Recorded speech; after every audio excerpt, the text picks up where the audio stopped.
Hey guys, it's Jimmy here. Hoje eu vou falar sobre um assunto que é bem básico, já que é essa a terceira aula da nossa série. A propósito, se você ainda não assistiu as duas primeiras aulas, clica aqui no card ou segue a playlist e maratona essa série aí que eu vou estar explicando aqui de um jeito diferente do jeito que eu ensino nas aulas particulares. As aulas particulares são mais interativas, eu falo inglês o tempo todo. Já aqui eu vou estar ensinando do jeito mais tradicional, né? E com toda certeza, esses vídeos vão ajudar vocês a complementarem o que vocês estão aprendendo nas aulas. E para quem não é meu aluno, também vai conseguir aprender bastante coisa através dessa série de vídeos. Se você não é inscrito, se inscreve no canal e vamos pro vídeo. Sobre qual erro eu estou falando? Bom, se vocês já viram a thumbnail, a capa do vídeo, vocês já conseguem ter uma ideia. O que acontece? No português brasileiro, a gente utiliza o verbo ter tanto no sentido de posse, quanto no sentido de existência. Por exemplo, eu tenho um celular. Tenho um celular na minha bancada, na minha escrivaninha.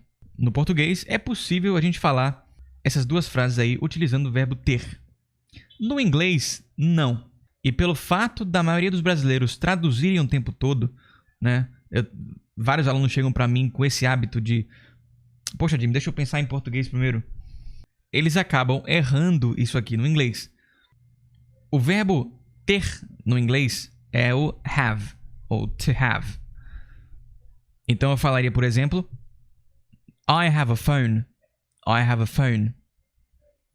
Mas, caso eu quisesse falar tem um celular na minha mesa, ou existe um celular na minha mesa, na minha bancada, eu não falaria have a phone on my desk, certo? Isso está completamente errado.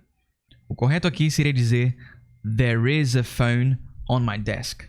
There is a phone on my desk. Então, se você aprendeu que o verbo to have em inglês significa ter, você está certo. Agora, esse é um ter de posse, não é um ter de existência. Ai, Jimmy, então como é que eu falaria? Londres tem 9 milhões de habitantes. Esse é um valor aproximado, tá? Acho que não chega a ser 9, não. Ficaria assim. London has 9 million inhabitants. Por que eu poderia utilizar o has aqui? Lembrando que não é have, é has, porque é it has. Se você não aprendeu isso ainda, confira os vídeos anteriores sobre o Simple Present. Você vai entender quando utilizar o have, quando utilizar o has, beleza? Então, pelo fato de ser London, que é uma cidade, é uma coisa, para você ter posse, alguma coisa ou alguém tem que ter essa posse, correto? Nesse caso é London. Mas como é que eu falaria? Tem 9 milhões de pessoas em Londres. E é aqui que normalmente o brasileiro erra. Que o brasileiro traduziria assim: have 9 million people in London. Mas isso está incorreto. Nesse caso, o correto seria there are 9 million people in London. Há 9 milhões de pessoas em Londres. Então, quais são as 4 possibilidades que nós temos quanto à utilização desse haver no sentido de existir? Número 1, there is.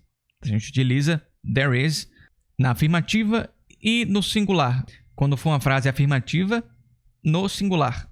Por exemplo, there is a phone on my desk. There is a phone on my desk. Ou seja, tem um celular na minha mesa. Como é um celular somente, eu vou usar there is. Outra possibilidade, na afirmativa, só que plural. There are 9 million people in London. Or living in London. Tem 9 milhões de pessoas, há 9 milhões de pessoas morando em Londres, vivendo em Londres. E para a gente falar que não tem algo em tal lugar, a gente vai utilizar ou there is no, there isn't any, que é o singular.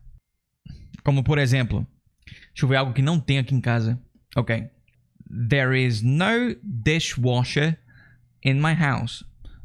There isn't any dishwasher in my kitchen. Não tem nenhuma máquina de lavar prato, lavar louça na minha casa. Não tem nenhuma máquina de lavar louça na minha cozinha. Jimmy, por que eu não posso utilizar aqui there isn't no? Misturar os dois para ficar só uma possibilidade.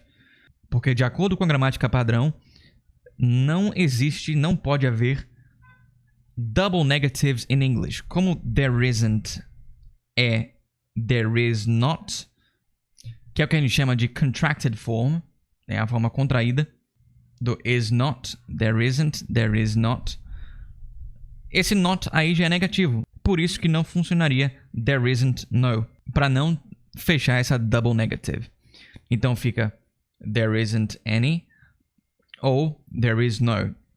E no plural, para fechar as 4 formas, a gente teria tanto there are no ou there aren't any. Mesma lógica, beleza? Vou dar um exemplo também de coisas que não tem aqui em casa. There are no bananas in the fridge. Não há bananas, não tem bananas na geladeira. Ah, Jimmy, se eu quisesse usar o have nesses casos, aí eu teria que adicionar um sujeito, né? Eu poderia falar, por exemplo, I don't have any bananas in my fridge. Certo? Nesse caso, como eu estou falando de I, eu posso dizer que eu não tenho isso, né? Eu não tenho essa posse. E aí eu vou usar o have, ok? Essa também é uma possibilidade. Então vocês têm que ficar ligados quanto ao sujeito da frase, beleza? A gente não pode usar o have sozinho, sem nada, ok? Espero que tenha ficado tudo muito claro.